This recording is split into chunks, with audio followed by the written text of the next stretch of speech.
new year, new starts, new resolutions. People make all sorts of new in the new year.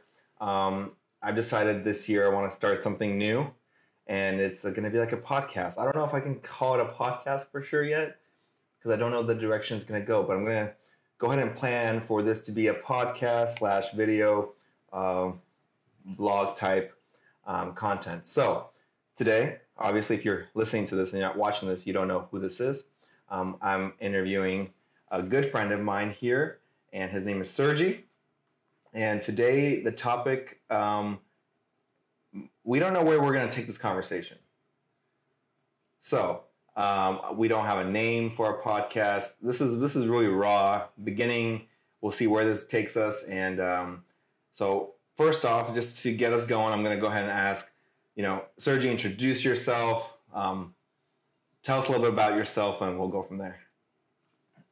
Again, my name is Sergi, and I was born in Moldova, so been living in the States for most of my life, and ever since I was around 16 years old, I began thinking more about my spiritual walk with Christ and what God had for me, and I wanted to take that further and decided to answer the call to ministry, and at I think 19 years old, I went to Bible college, and ever since I've been studying, and I want to pursue a life of ministry, and more specifically to music ministry.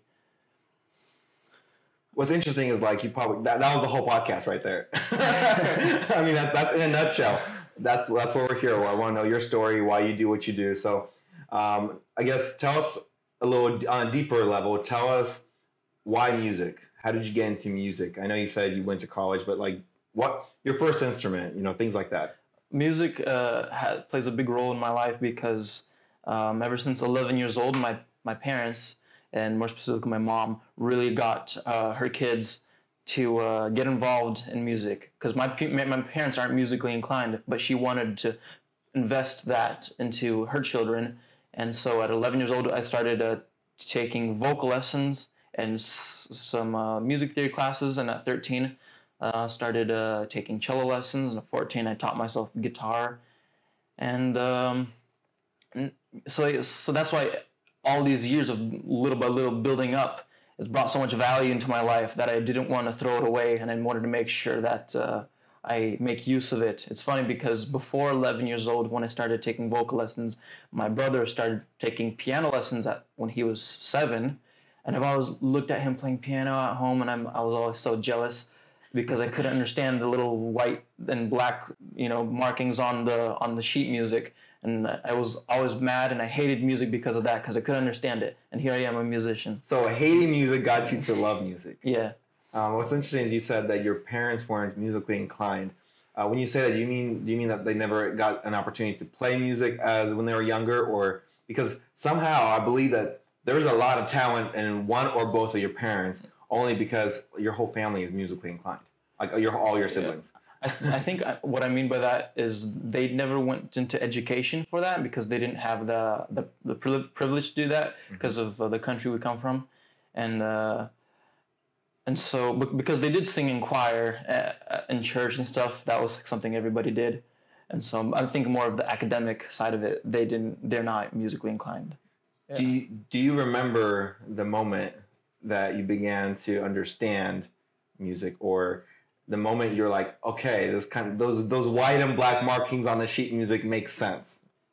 Yeah, really, it really first started when I was kind of 9 to 10 years old, because we actually did choir and when I was in 7th grade, and that's when it kind of began. The teacher started telling us what those actually meant, and that's when it caught my interest, and so when I started vocal and also taking those music theory classes, we started actively writing and following the assignments according to what the teacher is telling us and teaching us. And so I was able to started understanding around 11, 12 years old, really knowing how this works.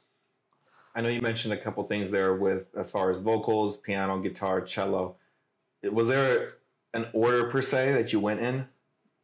Of learning. Yeah. Yeah. I think vocal came first, and then understanding music, which is music theory, came next, and then cello, and then guitar.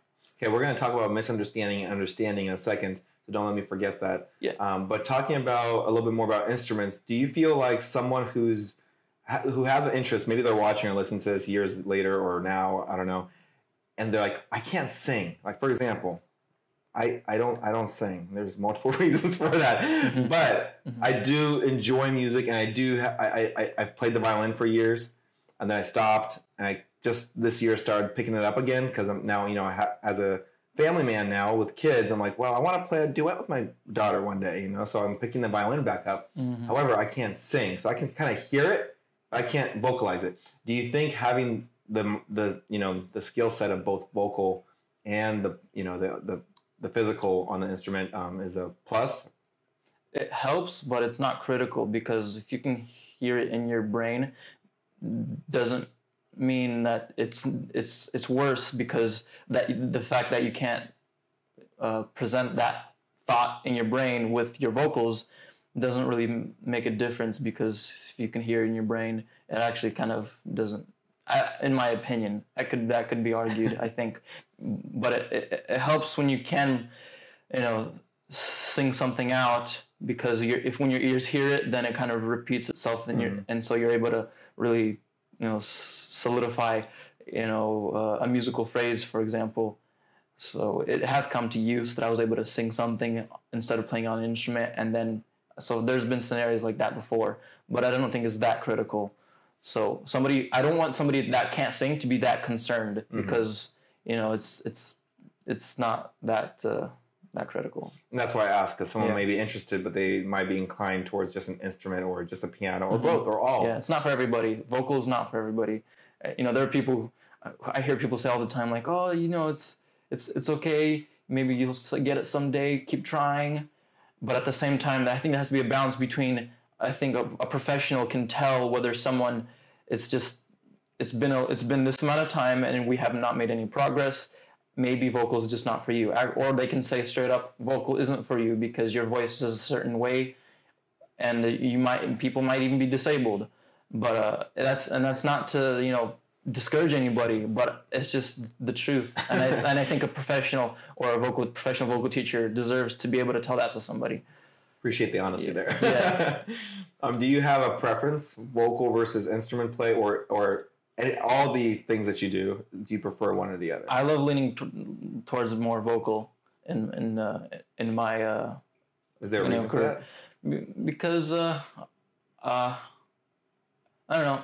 This my preference leans towards vocal more because I like the artwork of using your voice better than using a man-made instrument, because the voice cannot be reproduced. It's just so amazing, the things that you can do with it. We underestimate what the voice can really do, and I value that. It's a God-given gift that we are able to worship Him using our voice. Amen. So. I like where this is going. It's actually perfect, because I was going to ask you, what's something people seem to misunderstand about music? I'm sure this could be a whole podcast on its own, but I think one thing that's I've been thinking about lately is that people misunderstand the fact that music is not just a gift. It's something that's really developed. So if I were to, perform a piece, and somebody afterwards would say, "Oh, that was so amazing! You're just so gifted." Yeah, but at the same time, that's encouraging. But I've heard somebody say that's actually discouraging, because it's not just a gift. If only they saw the time and amount and the effort that I put into, learning how to play this instrument, learning how to play quickly, how to play, with using dynamics, and all these things are difficult tasks.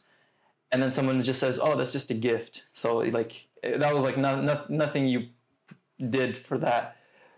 It came naturally. Yeah. There does have to be a balance, because we do want to give God all the glory for Him gifting that to us, but at the same time, God gave us something, and we turned it into this and into this, because He deserves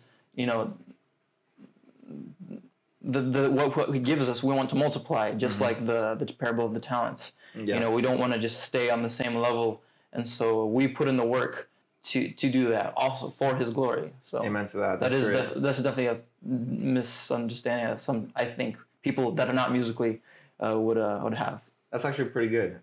Thinking about, you can make it a lot more basic. Oh, it's just a gift versus people don't see the hours and time. So if you were, how many hours or days or years would you say now from where you began looking at sheet music or vocals to where you are now? How many years have you been in music? Never thought of a question like that. to be exact on the numbers, kind of impossible to calculate, right? Because it's definitely different from the beginning of these to today. I wish I put more time now, but I don't, because at the beginning you're learning, you're young, your parents are investing, you're kind of in the moment. But now you kind of have to discipline yourself because you do need to practice. The instruments you play, you need to practice them, and vocal as well. But from when I started to today, I don't know. I have no idea how to answer that question. Like when I was doing vocal lessons, Mom would definitely have us sing, practice our warm-ups, every single day. Mm-hmm. Cello, I would do my best, play a little bit every day. How much is a little bit? So how much a successful musician needs to practice? One thing I'd recommend for any musician is not cram, a whole session of rehearsal in one day to be ready for your next lesson. I'd rather have you do, 5 minutes each day than an hour in one day. I'm guessing you've done the cram thing before. I have, and it's, for me, today, sometimes I'm actually good enough. I feel like I'm good enough where I cram it in one day and that was enough for me, which surprises me, because what if I did that every single day? How much better would I be? Mm-hmm. There are some things I was able to cram, but I'd rather have someone practice 5 minutes in one day every single day than 1 hour for just one day. It's just more because your brain builds up with time and regurgitates what you've learned the next day. So it's just the build-up is really there. Your brain cannot handle but so much, in one day. That's good. Yeah. So what keeps you? I mean, I've heard of stories, a lot of stories, people who have practiced. Their parents were tough on them as kids, and maybe someone right now is, younger and watching this, and they're like, I hate it. I hate practicing. I've heard it a lot. I mean, as a musician, what kept you inspired? Over time, I think I just developed seeing the value of what my parents are really trying to get at, and investing in all the kids, not just me. And I wanted to make sure that what comes out of that was going to be worth it. And knowing that the reason I'm learning music is to worship God makes, it all worth it compared to the whole universe, because if there's anything I can do for the Lord, then I want to do it. And I'm not able to do everything, but music was placed in my hands, and I want to use it. But if you were to put me in a different location, in a different area of ministry, I would not be as useful there. And so the fact that it's been working out for me, I feel like music became more valuable because I found something that actually works for me, and I want to keep pursuing it. It makes it, and seeing the end result, but at the same time not seeing it, just knowing that the end result is going to be worshiping God and something that I can actually do. I'm actually kind of, if you want to use the word, successful in the sense that I'm capable of doing that. I want to do it. That's good. We're going to talk about struggles here in a little bit, but just to take us a little bit off track, I'm going to ask you a off-ball question here. If you could have a billboard with anything on it, what would it be and why? And this could be either music related or non. If you got a billboard all to yourself, like you put anything, any location, I've thought about that before. Really? A little bit, yeah. What would it be? What do you think you put on it? I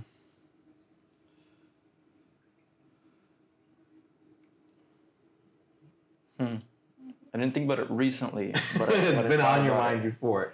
Yeah. Because those things are expensive.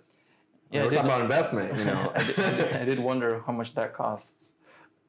I mean, it can, depending on the location, it can cost anywhere from a few grand to 20, 30, 40 grand, depending on how many people see it driving by. And so, you know, you talk about impacting people. You're going to be impacting people with music. Yeah. If you could impact someone with a sign, do you think you'd put anything specific? Do you think it would take a longer time to really answer that question, do you think? Yeah. Come back to this one day.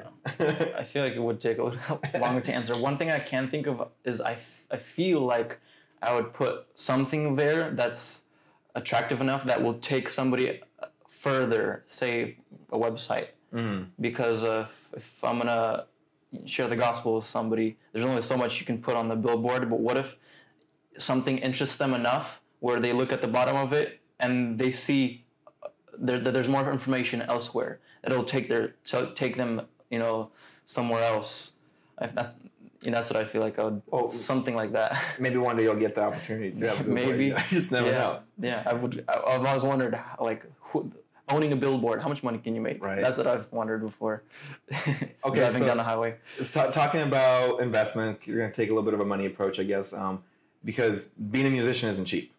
Yeah, that's right. You know, you might think, oh, well, just buy a piano or just, you know, just go get some lessons. Those add up quickly. So I know you mentioned about your parents investing. I love how you brought that up, investing into you, investing into your children. I know a lot of families that invest music into their children and spend thousands of dollars between schools, instruments, lessons, and time in itself is expensive. And so if we're talking about investment, if money wasn't an option, if say you had $1 million, $2 million, I don't know, say you had $1 million, and you could spend all that towards music, say it was like a bond or, you know, a gift to you, what would you spend that on? I think with just $1 million, that would probably be enough money just to create a home studio, probably. I don't think you can go any higher than that because then the equipment starts costing you.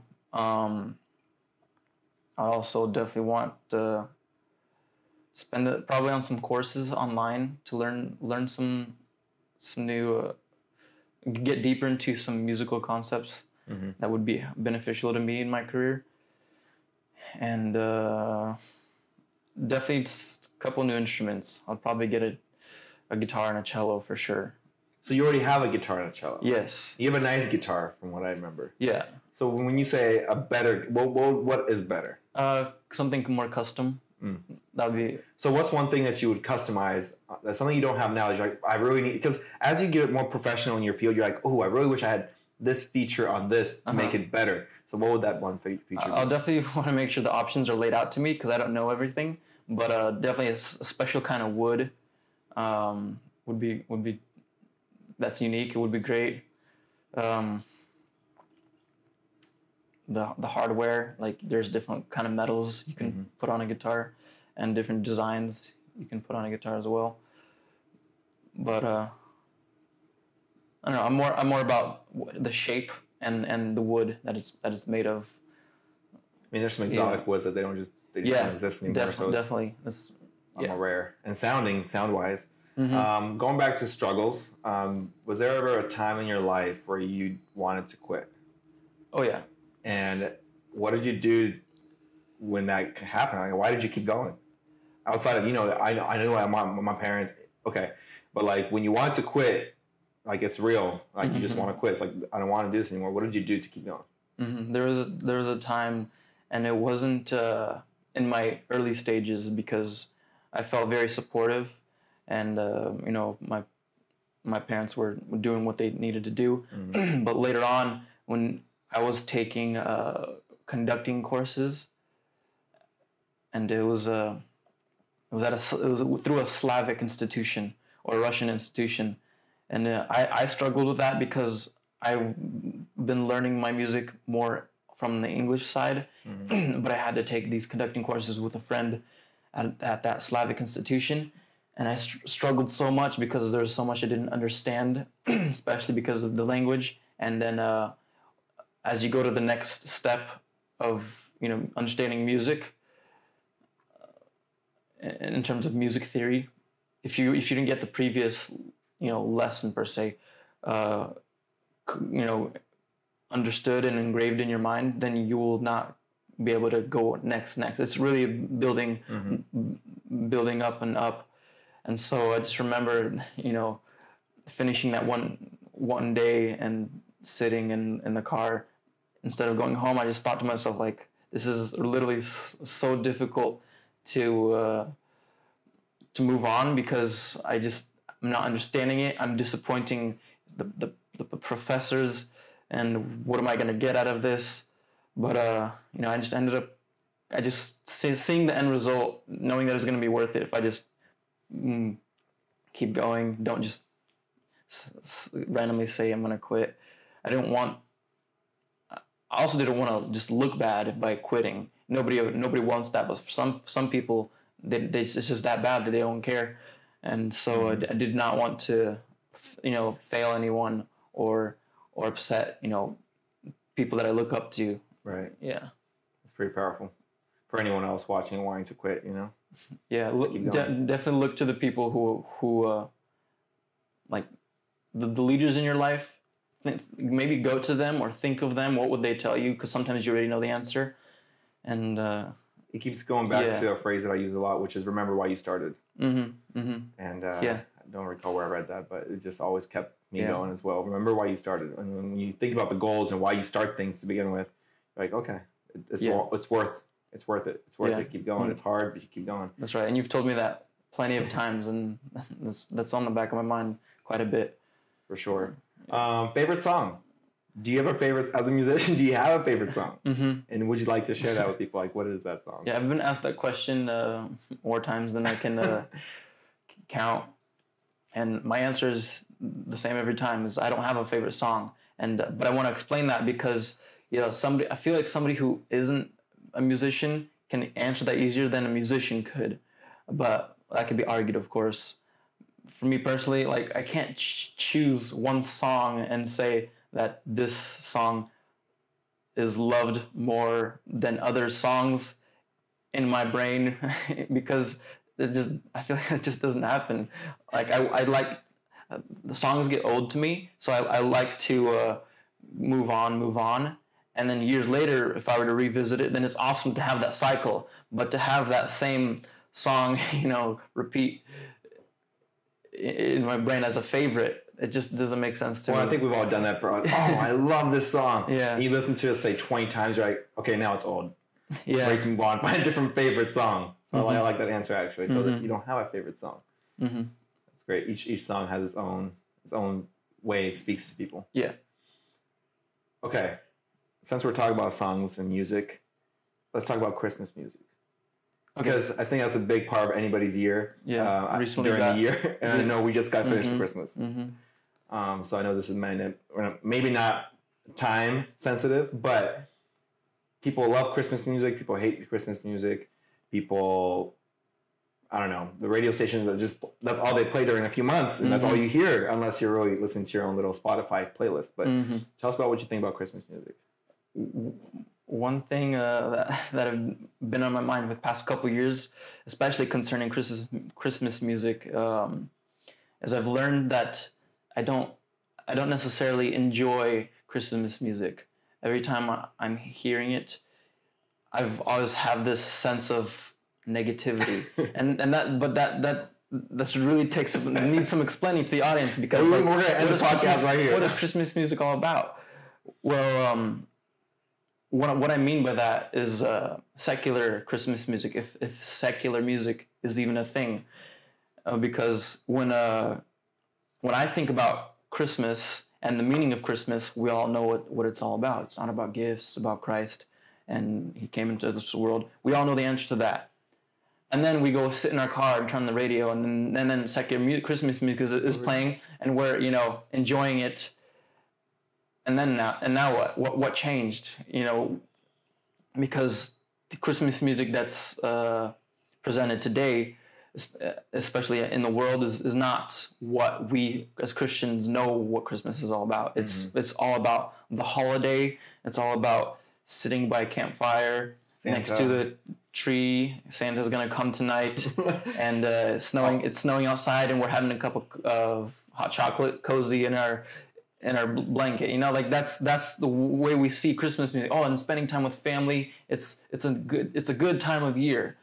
But that I think that steals from the Christian who's trying to perceive the correct meaning of Christmas, compared to the person who's just trying to put out some music to worship this holiday of sitting next to your campfire with snow when it's snowing outside, next to your family with a Christmas tree behind you, and gifts under the tree. When you can do that every single day in Alaska if you want to. You know what I mean? If that's that's what you're singing about, if that's what you're worshiping, then I don't want this Christmas music being played in around me, because that steals from me in a correct conscience, knowing that what Christmas is all about. I want my Christmas music to be geared towards what Christmas is really all about, and it's worshiping God for what He did on that one day when Christ was born, and that's what brings me closer to God, and not all this. It really, hearing secular Christmas music really demotivates me in a certain way. And Spirit 105.3 over the years has changed. I don't know if you've noticed, but this year more than ever before, there's a lot more secular Christmas music on there. Okay. And or a change in how many Christmas music we hear. Maybe it's because if we listen to all the Christian I've not been keeping up with the radio. I like to control what music I'm listening to. So what do you use? Lately, while I'm driving, I use a preferred, just music app that I can just control. Do you have a playlist that people can actually follow what you're following? No, I don't have a. You should create one. Maybe I could, but I like to see what artists are doing these days, especially. I'm talking about artists in the Christian realm of things, right? Because obviously I'm not gonna listen to secular Christmas music, but I definitely like to pay attention to where other Christian artists these days are going, because even there, some of them are singing these Christmas music that have nothing to do with Christmas. Right. If we were to use the right words. If they're singing about this, then it's not Christmas, Right. Even if you just put Christ in there, slide it in. But sometimes, but I think it matters what doctrinally you're singing about. Oh yeah, because when there's three things that I pay attention to when it comes to music. It's the performer, the performance, and the platform. Those, and so I'm going to look at who's the one singing. Okay, if it's this person, I'd rather not listen to this music because I know the lifestyle that this person lives. Right. And if it's this platform, I know what other things are used on this platform and what this platform is made for. I'd rather not listen to that music. But maybe it's good music, I'd rather just use a different platform. Okay. Or if it's the performance, maybe it's a live concert, which there's nothing wrong with a live concert, but if I see that the performance is performed in a certain way that I don't agree with, then I will not listen to that music. Makes you think about it. I will listen, but maybe I can listen to the same music elsewhere or in a different way. So I like what you said about your performer, performance, and platform. The 3 Ps. It matters. So that's really powerful. What should I ask you that I didn't already maybe know enough of? Well, what would the question be? So maybe something I didn't ask you. Maybe end us off on something that maybe I never asked during this sitting here. I think one thing I want to emphasize is that doctrine matters. There's more to music. It doesn't start with music and end with music. Behind the music is the doctrine that's being presented through the music, because there are churches out there that put out so much music and they emphasize a big amount of music, which is nothing wrong with, and they're impacting so many people through their music. But when you look behind the scenes, look at the doctrine that they teach, I would disagree with with so much of that church that it disgusts me, and I would want to not support that church. And now when I listen to their music and I know that it's by them, I cannot, with a clear conscience, continue listening to their music when I know that the doctrine that they teach doesn't match with the doctrine that I take for myself when I read the scriptures, and the doctrine that my church goes with. But when we sit in the car and we turn on the radio, that doesn't all of a sudden doesn't matter. For me, doctrine matters every single time, because it will affect you in so many different ways that you don't even realize. And so it matters, the churches that are producing this music. It matters who, even though these are very talented people, that's not what's impressive to me. What's impressive to me doesn't matter. It's what impresses God, and that's our hearts and how we follow His word in the scriptures. And I definitely want to just put a big emphasis on that, because in the end, music really doesn't matter to us. It matters to God and what we do with it. And I want people to think about that more often, because there are people out there that are just ready to deceive the world in so many different ways, and we don't realize that a big part of it is through music. In the book of Isaiah, the devil, Satan, was actually put to be in charge of music, and so he knows what he's doing when he's down here on this earth trying to deceive us through music. It's one of the biggest platforms he uses, in my opinion, to deceive the people.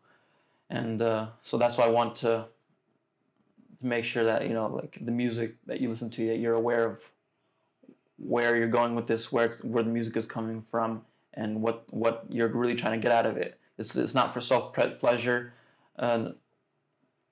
If we're here to worship God, we're not trying to please ourselves. We want to make sure what we're listening to is pleasing to God. That's great. It's a powerful way to end it.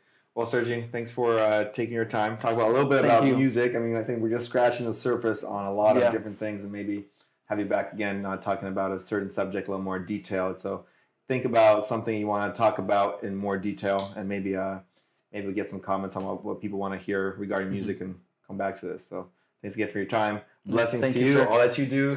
Maybe 2 years from now, 1 year from now, 10 years from now, this might look a little different. So, all right, man. Thanks. Thank you.